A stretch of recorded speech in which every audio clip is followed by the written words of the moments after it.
C'est dans cette école talmudique que Dvir Sorek étudiait. Quelques heures après l'attentat, ses proches et ses professeurs expriment leur tristesse. C'est très douloureux pour nous tous. Nous sommes tristes, nous souffrons. C'était un élève chéri et aimé qui a été tué de sang-froid. Nous demandons aux forces de sécurité de remplir leur mission et de s'occuper de ces minables.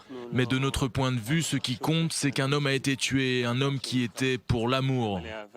Nous nous trouvons près de l'implantation de Migdalos en Cisjordanie. C'est ici que le corps de Dvir Sorek, soldat israélien, a été retrouvé aux alentours de 3 heures du matin. Dvir était un garçon très doué, âgé de 19 ans. Il était musicien, il écrivait des poèmes. C'était un enfant de la nature. Il était vraiment connecté à la terre, aux arbres. Nous sommes très désolés, très tristes que cette chose terrible soit arrivée. Le jeune homme a été poignardé à plusieurs reprises avant de succomber à ses blessures. Âgé de 19 ans, Dvir Sorek n'était pas en service au moment des faits et ne portait donc pas d'uniforme.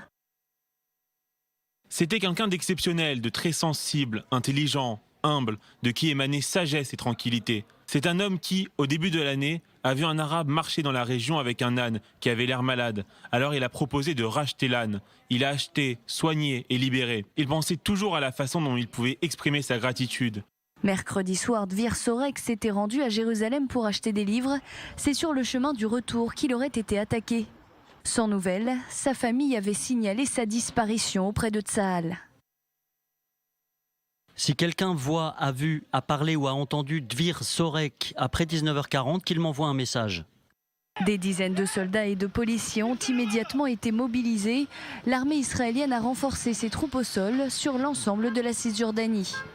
Allant de maison en maison, la ville palestinienne voisine de Beit Fajar, près de Bethléem, a été fouillée par des soldats israéliens. Objectif, mettre la main sur les caméras de sécurité.